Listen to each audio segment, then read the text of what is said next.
For instance, tonight in Washington, because according to CNN, top Trump officials will discuss their Epstein strategy at a dinner hosted by JD Vance.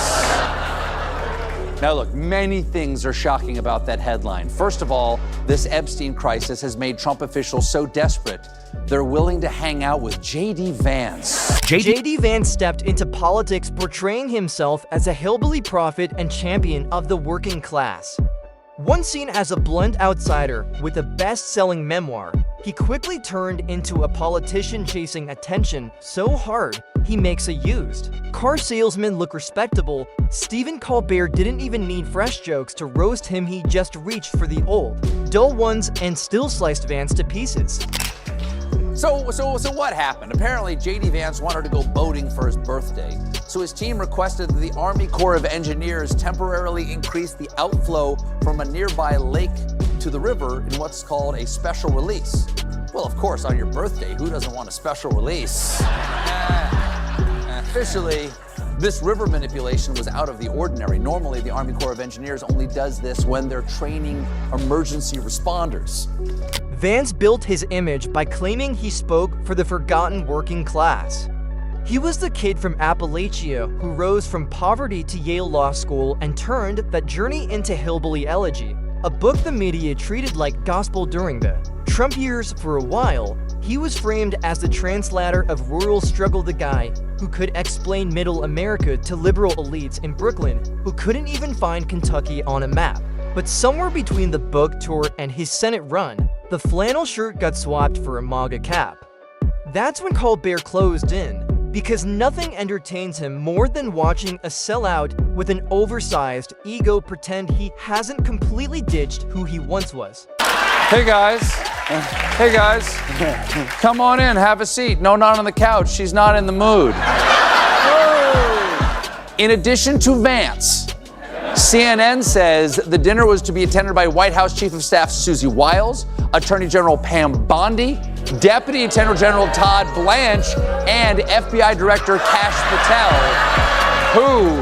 who definitely has seen some. If you're enjoying this video, don't forget to subscribe and hit the bell icon.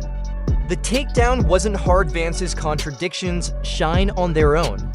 He went from calling Trump a danger to democracy to groveling at his feet like a loyal pet waiting for scraps. Colbert simply rolled the old clips against the new ones, and Vance's credibility vanished faster than a puddle in Phoenix heat. The same man who once compared Trump to cultural heroin now beams beside him at rallies like they're best buddies at a county fair pie eating contest.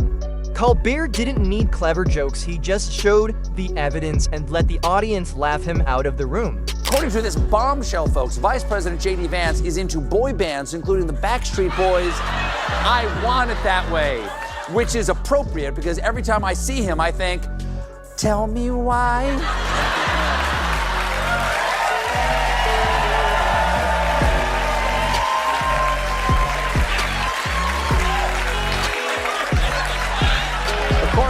I'm sorry, how long was I happy? Now. The genius of Colbert's takedown is that it goes beyond politics. It's about ambition as theater. JD Vance is the guy who shows up to every party dressed to fit in. With Yale elites, he's the thoughtful memoirist analyzing inequality. With conservative donors, he's the fiery populist railing against elites. Never mind that he's got their numbers saved. With Trump's base, he's the loyal attack dog who suddenly forgets ever calling the movement toxic. Each costume change hands Colbert new material, like watching someone audition for every part in a play while forgetting which lines belong to which role. The CNN report, Vance's office denied he was convening this meeting. Now they're covering up the cover-up. This is worse than a conspiracy, it's a duvet. Dinner or no dinner, the eyes wide shut supper still has to decide what to do with the transcript of the Ghislaine Maxwell interview conducted by the DOJ's second in command and Trump's former Stormy Daniels sex scandal lawyer, Todd. The funniest part, and Colbert leaned on this hard, is how obvious the whole act is. Vance's shift wasn't subtle. It was the political version of a midlife crisis. Instead of a flashy car or hair plugs, he slapped on a MAGA loyalty badge and started pushing conspiracy theories. The man who once branded himself as a voice of reason now comes off like a late-night radio host ranting about cultural collapse between ads for miracle supplements. Colbert turned it into a recurring joke, comparing Vance's makeover to a software update that deleted common sense and installed pure political desperation. Points, putting him right between unexplainable skin rash and watching Euphoria with your parents in the room. There's no lock for Tim Walz. Reportedly, Walz isn't as comfortable in a debate setting. Hey, buddy, we're not going to win with that kind of attitude, mister. Coach, bring it in, coach. No, let's bring it in. Come on, bring it in. Sounds like you need one of your signature pregame talks. Look, buddy, I want you to get out there. I want you to hunker down, find that extra gear, leave 110% of the pigskin on the 4th and down, clear hearts, blue eyes, green clovers, purple horseshoes, go fish, Yahtzee. Even Vance's Senate career gives Colbert endless material. His speeches feel less like statesmanship and more like a high schooler stumbling through debate lines. The delivery is stiff, the outrage rehearsed, and at times he seems to forget his own talking points. It's all theater, bad theater. Colbert joked that Vance often looks like a man who Googled how to be a populist and is just reading the results aloud. The working-class storyteller from Middletown, Ohio, has been replaced by a politician more at home mingling at luxury resorts. The gap between his humble beginnings and his current reality is so wide, you could park a whole convoy of campaigns, buses in it. Colbert framed it as a vanishing act. The memoirist disappeared, and in his place stands a knockoff version less convincing than a fake Rolex from Times Square. Definitely not a war. Is the United States now at war with Iran? No, we're not at war with Iran, John. We're at war with Iran's nuclear program. Nope. That's not how it works. Honey, I'm not cheating on you with Stacy. I'm cheating on you with parts of Stacy. What makes Colbert's takedown so satisfying is that Vance barely fights back. Unlike politicians who can spar with comedians, he has the charm of a broken printer. No witty comebacks, no self-aware humor, nothing to soften the blows. He just soaks up the ridicule like a wet sponge, proving Colbert's point every time he tries to look serious. He's a walking punchline without saying a word, which is comedy gold for Colbert.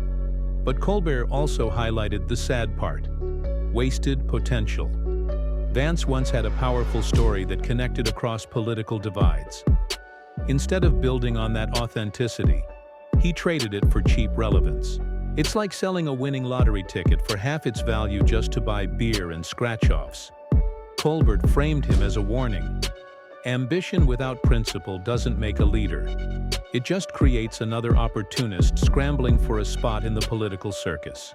Level raise for his family boat trip on his birthday.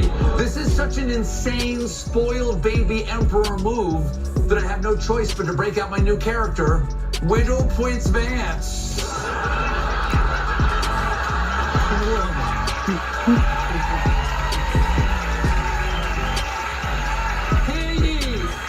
Hear ye, I want my whip-aways for my birthday. Also, I don't like how blue the sky is. Paint it red. Now give me juice box. Juice box. The roast was brutal but sharp, almost surgical. Colbert didn't just call Vance a hypocrite. He laid out how nearly every move in his career has been a costume change without a new script, leaving each performance flat. It turned his Senate run into a comedy of errors, and Colbert made sure the audience caught every stumble. And then came the Trump angle, the centerpiece of Vance's contradictions and the richest source of laughs. Watching him praise Trump after years of tearing him down felt like watching someone swallow their own Yelp reviews. Colbert served it up in heaps, turning Vance's flip-flop into one of the funniest routines of the season. The knockout blow, wasn't even a punchline. It was silence. After Colbert replayed Vance's own clips back to back, the crowd laughed, then groaned, and finally just shook their heads. At some point, the comedy stopped being just funny and became impossible to ignore. There's little indications that Trump is not thrilled with JD Vance, okay? But JD Vance is out doing a lot more press than Donald Trump is right now. Do you have any idea of, like, do you hear why that might be? Are they just sort of shoving him out there and saying, JD, you get out there and walk into those rotating, blades. And once everything, because right now there's so much momentum on the Democratic side that it's kind of a bit of a fool's errand to try to. Vance's downfall isn't just entertaining, it's a lesson. It shows how fast a politician can burn through goodwill, credibility, and dignity when chasing relevance at any price. Colbert didn't just roast him with jokes, he exposed him with truth wrapped in humor. And the best part is, the show isn't over. Every time Vance speaks or flips his stance, he hands Colbert fresh material. Colbert doesn't even have to hunt for it. Vance delivers it straight to him like clockwork. It's the perfect gift for a comedian.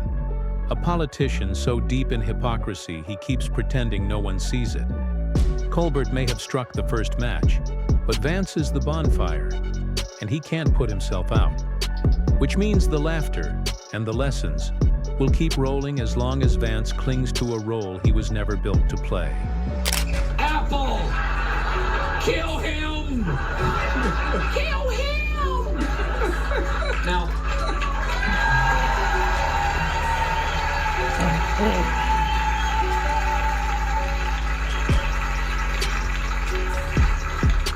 Netflix, call me. I'm available in June. Colbert's takedown also highlighted the odd theatrical quality of Vance's Senate persona. Most senators, even when you disagree with them, project at least some authority or conviction. Vance, on the other hand, gives off the vibe of a kid, wearing his dad's oversized suit, hoping no one notices the sleeves hanging past his wrists. He doesn't look commanding or persuasive. He looks like he's cosplaying a senator in a school play. That image alone gave Colbert endless comedic fuel, because it's hard to take someone seriously when they still seem unsure of the part they're playing. His constant claims about fighting for the people made the contrast even sharper.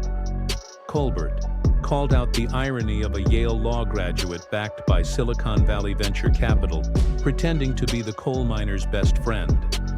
Vance doesn't just juggle contradictions, he dives right into them. His version of populism comes with a luxury car lease and private jet flights to donor dinners, not with actually standing shoulder to shoulder in a union hall. Yeah, you're seeing JD Vance kind of single-handedly trying to take the headlines back. I mean, this is unfamiliar territory for Donald Trump, where he's not in the headlines. And actually, I watched the interview that you did with Abby Phillip, my colleague, when she was here. You predicted this. I don't know if you remember this, but I did my research, and you predicted that if Harris became the nominee, that there would be a lot of enthusiasm behind her, and that Donald Trump would not be able to break into the headlines. And that's where he is right now. Right, he's always been able to grab the news cycle, and he can't. He's tried a couple of crazy statements lately, but people are much more excited about what's happening. Colbert mocked Vance as the kind of guy who eats fried chicken at a county fair one day, then caviar the next, insisting both define who he really is. The contradiction is so obvious it borders on parody. His rhetoric doesn't sound fiery or original. It feels like reheated scraps from other politicians' speeches.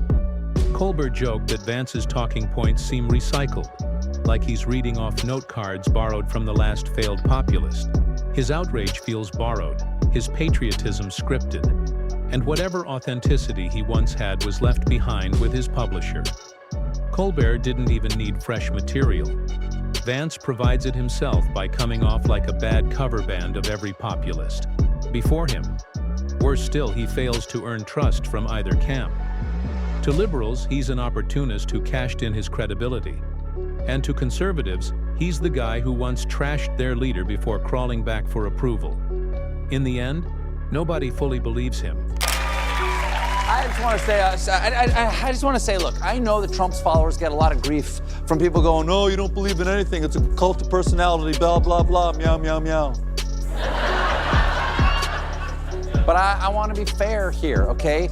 There is one thing that MAGA has believed from the beginning, and they still believe it. And that's that there is a secret cabal of top government officials who meet at shadowy dinners to strategize how to hide the sins of wealthy sex traffickers and pedophiles. They do believe that. And for that, I have never criticized them because I'm sure. To the left, Vance looks like an opportunist who sold his intellectual credibility for cheap politics. To the right, he's the man who once slammed their leader and now grovels for approval. It's the worst of both worlds, and Colbert captured it perfectly, painting him as someone who's managed to alienate everyone while still imagining himself on a fast track to glory.